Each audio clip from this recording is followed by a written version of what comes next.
یہ ترمذی اور ابن ماجہ میں حضرت انس ابن مالک رضی اللہ تعالی عنہ سے روایت ہے، حضور نے فرمایا کل بنی آدم خطاؤون وخیر الخطائین التوابون، تمام بنی آدم خطا کار ہیں، خطا کار بھی نہیں، بہت خطا کار ہیں، بہت خطا کار ہیں، لیکن ان خطا کاروں میں بہتر لوگ وہ ہیں جو خوب توبہ کرتے ہیں، غلطی ہو گئی توبہ کرتے ہیں۔ اور ایک اور حدیث میں آپ کو بتاؤں گا کہ یہ نہیں ہے کہ پھر کبھی وہ غلطی نہ ہو، اس وقت آپ یہ لگا لیں اپنے اوپر یہ کام میں نے نہیں کرنا، اور ایک دفعہ وہ کام چھوڑ دیں تو توبہ ہو گئی۔ پھر اگر کچھ عرصے کے بعد پھر کہیں آپ جذبات کی رو میں بہہ گئے، پھر کہیں کوئی برے اثرات جو ہے وہ پڑے، پھر غلطی، کوئی بات نہیں، پھر توبہ، پھر ہو گیا، پھر توبہ کرو۔ تواب اسی لیے کہا بار بار توبہ کرو۔ تو کل بنی آدم خطاؤون وخیر الخطائین التوابون۔ دوسری حدیث یہ بھی ابن ماجہ اور بہقی میں ہے، حضرت عبداللہ ابن مسعود رضی اللہ تعالی عنہ، التائب من الذنب کمن لا ذنب له، گناہ سے توبہ کرنے والا ایسے ہے جیسے اس نے کبھی گناہ کیا ہی نہیں، دھل جاتی ہے، تختی دھل گئی، بچے نے تختی لکھی تھی اس کو دھو دیا، ختم ہو گئی۔ ایک حدیث تو پڑھ کر میں بھی چونکا، یہ اصل میں اسلوب ہے بیان کا، بتانے کے لیے کہ تمہارے دلوں کے اندر مایوسی کا غلبہ نہ ہو جائے۔ مایوس اصل میں جو ہے مایوسی یہ ابلیسیت ہے، نوٹ کر لیجئے اس کو، مایوسی ابلیسیت کی کا عکس ہے۔ مبلس کہتے کسے جو مایوس ہو گیا، ابلیس سب سے بڑھ کر مایوس جو ہے وہ ابلیس ہے، اسے معلوم میرا چھٹکارا تو نہیں ہے، لہذا میں جتنوں کو اپنے ساتھ لے کر جہنم میں جھونک دوں یہی میری کمائی ہے، میں نے تو بچنا نہیں۔ تو ابلیس کہتی ہے اس کو جو انتہائی مایوس، مبلس، جو رحمت خدا بندی سے مایوس ہو چکا۔ اب اس کو دور کرنے کے لیے حدیث سنیے، اور یہ حدیث مسلم شریف کی ہے، صحیحین کے اندر، حضرت ابو ہریرہ سے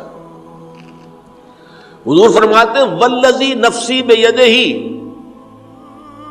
قسم ہے اس ذات کی جس کے ہاتھ میں میری جان ہے، لو لم تذنبوا، اگر تم لوگ گناہ نہ کرتے، لذهب اللہ بکم، تو اللہ تعالیٰ تمہیں لے جاتا کہیں اور، وَلَجَاءَ بِقَوْمٍ يُذْنِبُونَ، اور پھر کسی ایسی مخلوق کو پیدا کرتا ہے جو گناہ کرتے، فَيَسْتَغْفِرُوا اللَّهَ، اور پھر وہ اللہ سے استغفار کرتے اور توبہ کرتے، فَيَغْفِرُ لَهُمْ، اور اللہ تعالیٰ انہیں معاف کر دیتا۔ اسی سے ملتی جلتی ایک حدیث ہے، یہ امام احمد اور امام بہقی لائے ہیں، اور اس کے راوی حضرت علی ہے رضی اللہ تعالی عنہ۔ ان اللہ یحب العبد المؤمن المفتن التواب، ان اللہ یحب، اللہ تعالیٰ محبت کرتا ہے اپنے اس بندے سے، العبد المؤمن، جو مومن ہو۔ اس کی ایک اور بڑی پیاری حدیث آئے گی، المفتن التواب، جو بہت فتنوں میں مبتلا ہو جاتا ہو اور پھر بہت توبہ کرتا ہو، مفتن التواب، لیکن ساتھ ہی پلٹتا ہو، رجوع کرتا ہو، پھر اللہ کے حضور میں حاضر ہوتا ہو، پھر معافی مانگتا ہو۔ اللہ تعالیٰ کو اپنا ایسا بندہ بہت پسند ہے۔ اب میں کچھ اور حدیثیں آپ کو سنا رہا ہوں۔ توبہ کا دروازہ دو اعتبارات سے کہا گیا ہے کہ ایک وقت آنے پر بند ہو جاتا ہے۔ ایک حدیث کے تو الفاظ میں نوٹ کر کے نہیں لایا ہوں کہ اللہ تعالیٰ نے توبہ کا ایک دروازہ اتنا چوڑا کھلا رکھا ہوا ہے کہ جس کو عبور کرنا جو ہے وہ سال ہر سال میں ممکن ہو، اور یہ بند نہیں ہوتا جب تک کہ سورج مغرب سے طلوع نہ ہو جائے۔ یہ قیامت کی جو آخری، قریب قیامت کی جو آخری نشانیاں ہیں ان میں سے وہی حدیث میں آپ کو سنا رہا ہوں، عن ابی ہریرہ رضی اللہ تعالی عنہ، اور یہ مسلم شریف کی روایت ہے، من تاب قبل ان تطلع الشمس من مغربها تاب اللہ علیہ، سورج کے مغرب سے طلوع ہونے سے قبل تک جو لوگ توبہ کریں گے اللہ تعالیٰ ان کی توبہ قبول کریں گے۔ البتہ جب وہ قیامت کی وہ نشانی ظاہر ہو جائے کہ سورج مغرب سے طلوع ہو رہا ہے، اب دروازہ توبہ کا بند ہے، اب اس کے بعد اگر توبہ کوئی کرتا ہے تو اللہ تعالیٰ اس کی توبہ کو قبول نہیں کرے گا۔ یہ تو اجتماعی سطح پر ہوئی۔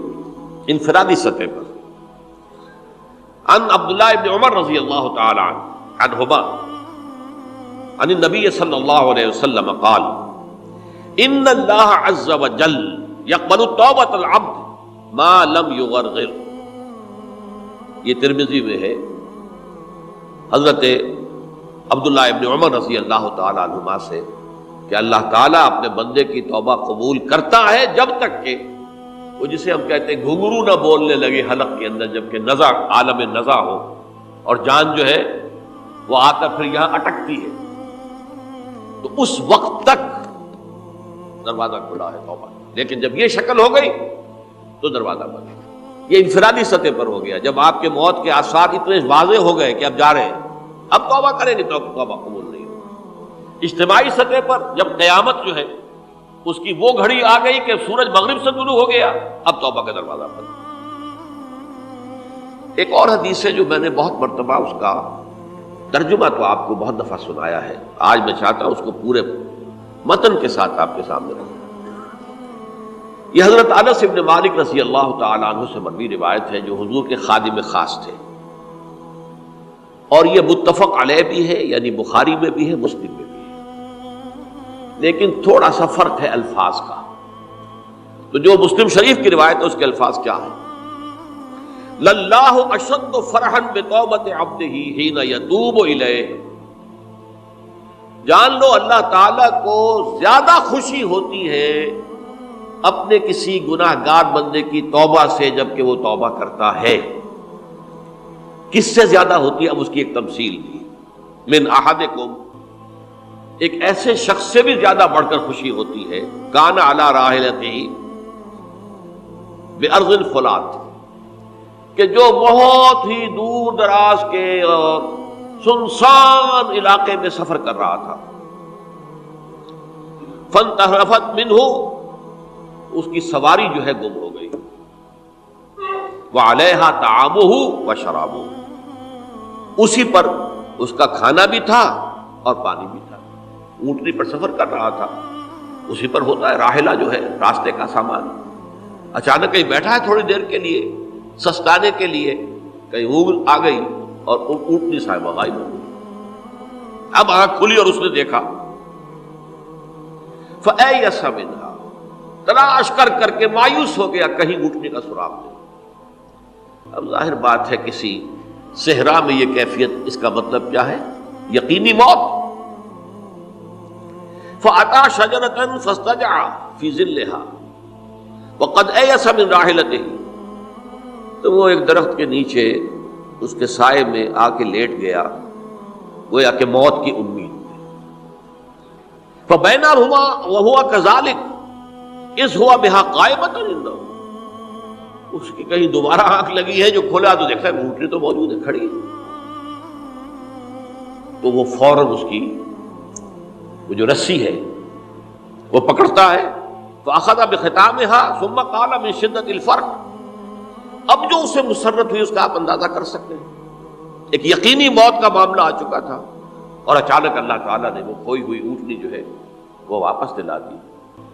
تو وہ کہنا تو یہ چاہتا تھا، اللہ تو میرا رب ہے، میں تیرا بندہ ہوں، لیکن جسے ہم کہتے ہیں کہ خوشی کی انتہا فرط مسرت میں ایسی زبان لڑکھڑائی، اس نے کہا اللہم انت عبدی وانا ربک، اے اللہ تو میرا بندہ ہے، میں تیرا رب ہوں، یہ کہتا ہے۔ تو یہ کیا ہے؟ فرط مسرت جسے آپ کہتے ہیں، خوشی کی انتہا، کہ جس میں انسان جو ہے اتنی بڑی خطا کر بیٹھتا ہے۔ اللہ کو اپنے کسی گناہ گار بندے کی توبہ سے اس سے بھی زیادہ خوشی